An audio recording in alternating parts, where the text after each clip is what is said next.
안녕하세요. 반갑습니다. 수필 읽어주는 남자 이종수입니다. 오늘 시간에는 아메리칸 시저 메가드라는 인물에 대해서 읽어드리도록 하겠습니다. 아메리칸 시저 메가드. 우리에게 있어 메가드라는 인물에 대한 인상은 인천 상륙작전을 떠올리게 한다. 시저라는 인물은 로마 시대의 인물이었고 대단한 영웅이었다. 최근에 공전의 히트를 기록한 로마인 이야기를 쓴 시오노 나나미에 의하면 그는 로마를 세계 제국으로 만드는데 혁혁한 공헌을 세운 이로 거의 신적인 존재로 추앙받아 마땅하다고 한다. 세계의 4대 성인 다음 가는 인물점으로 인정되는 것에 조금도 부족함이 없다는 것이다. 로마인 이야기 3권에서 5권까지가 시저라는 인물에 관한 내용을 담고 있다. 천년의 로마를 얘기하는 15권 중에 3권을 시저에 할애하는 것만으로도 그 중요성이 실감날 정도이다. 그런 시저에 버금갈 만한 인물로 메가드를 올려놓고 있는 것이다. 아메리칸 시저는 윌리엄 맨체스터의 전기 작품이다. 그리고 그것은 더글라스 메가드에 관한 것이다.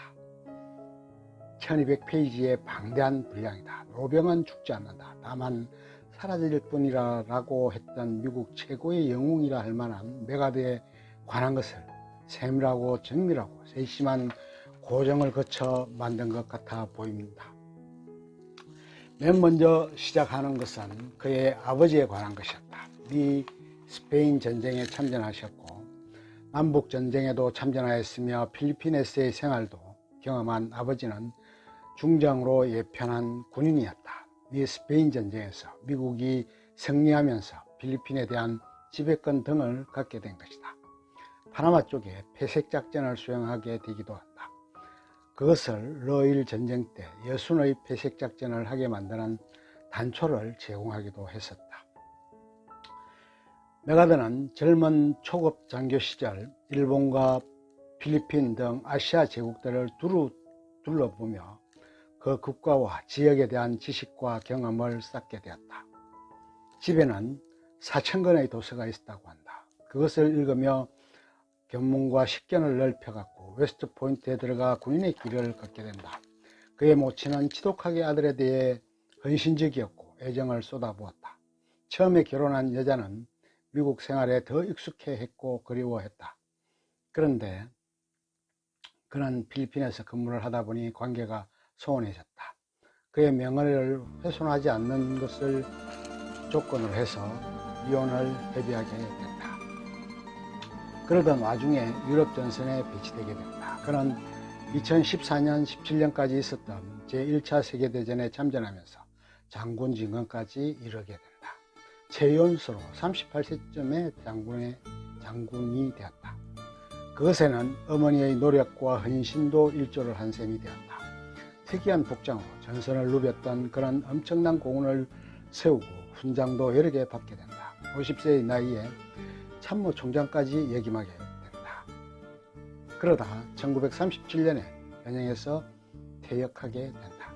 그런데 2차 세계대전이 발발하게 된다. 그러자 다시 국가의 부름을 받게 된다. 필리핀의 사령관으로 있게 되는데 전력의 열세로 인해 일본군의 공격을 막아내지 못하고 마닐라를 빼앗긴다. 그런 후 마닐라 반대편 지역에 있다가 상부의 지시에 의해 불가피하게 필리핀에서의 탈출을 감행하게 된다. 상당한 먼 거리였고 적들이 호시탐탐 노리는 속에서 우여곡절을 겪은 후 겨우 필리핀 남쪽으로 갔다가 결국 호주로 탈출한다. 얼마 후 다시금 남태평 사령관이라는 보직을 받게 되고 자신의 역량을 발휘할 기회를 갖게 된다. 그는 기생천의 상상을 초월하는 상륙작전을 감행해서 일본군의 간담을 서늘하게 만들었다. 다시 재혼해서 아들을 얻게 된다. 그리고 아들을 위한 기도문을 작성하기도 한다. 늙음하게 얻었던 아들은 무척이나 애지중지했다. 미국에서 일어난 한 일화를 소개하면 이렇다. 그가 차를 몰고 가던 중에 무장강도를 만나게 되었다. 그런데 그가 강도에게 이렇게 말했다는 것이다. 나를 때려 눕히고 $40가 든 지갑을 빼앗아가라. 그렇지 않으면 결코 내 지갑에는 손을 못 댄다. 그가 어떤 부대에서 이야기를 하는데 그곳은 자신이 유럽에서 전쟁을 치를 때의 그 부대였다. 그리고 얘기를 하다 보니 그 강도는 그때 그 부대원이었다는 것이 밝혀지자마자 주랭랑을 쳤다는 것이다. 그는 가끔씩 전투에 직접 참가하기도 했었는데 그러면 참모들은 어쩔 줄 몰라 했다는 것이다. 그의 철모등을 쓰지 않았으며 캡을 즐겨 사용했다고 한다. 국민적 인기도는 하늘 높은 줄 모르고 지속고 있었다. 아이젠 하워도 그가 참모로 데리고 있었던 부하였고 필리핀에서 같이 생활하기도 했다. 루즈벨트 대통령도 꾸준히 그를 라이벌로 알고 상당히 경계를 했었던 듯하다. 그는 군사적으로 훌륭한 전략가였으며 모든 것을 갖춘 완벽한 장군의 전형이었다. 술은 거의 마시지 않았다. 그러나 담배에 있어서는 상당한 애호가였다. 우스갯소리에 이런 것이 있었다. 인천 상륙작전을 하고 인천 앞바다에 내렸을 때 장군의 첫마디는 무엇이었을까? 돌격 앞으로라는 등의 명령이 아니라 파이프를 입에 물고서 부관에게 담뱃불을 붙여라 라는 것이었다는 부문이 있다. 일본군의 속성에 대해서도 충분히 파악하고 있었고 장단점도 잘 알고 있었던 편이었다. 부친이 젊은 날에 동남아 일대를 섭렵하게 한 것도 전투를 수행하는 데 많은 도움이 되었던 듯하다.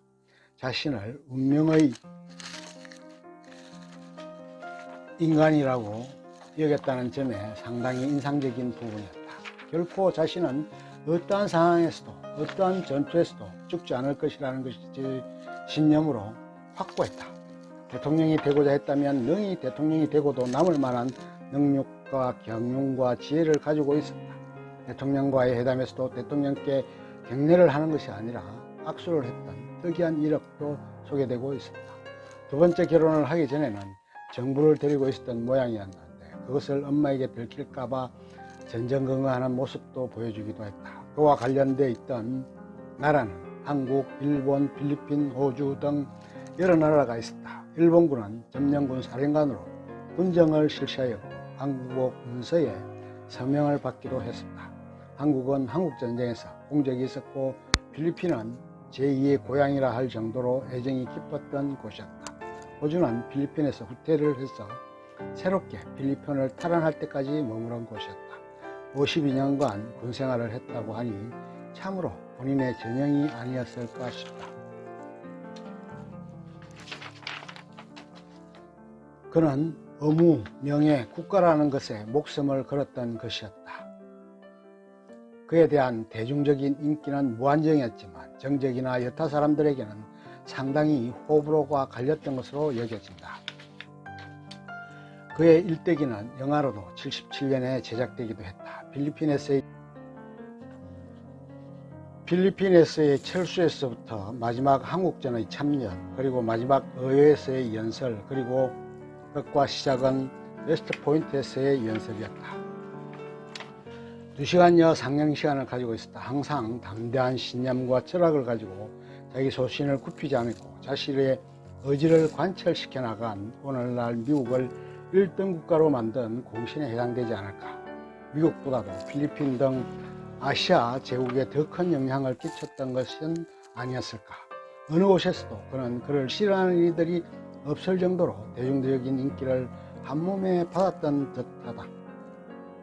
처칠은 항상 그를 최고의 군인으로 지켜세웠고 일생 동안 22개의 훈장이라는 전무후무한 기록을 세우기도 했던 것 같았다. 탁월한 전략과 전술을 통해 효과적인 전쟁을 수행해냈던 최고의 영웅이라는 칭호가 전혀 아깝지 않을 만큼 탁월한 리더십을 발휘해낸 것이었다. 끝. 좋아요, 구독 눌러주세요. 감사합니다.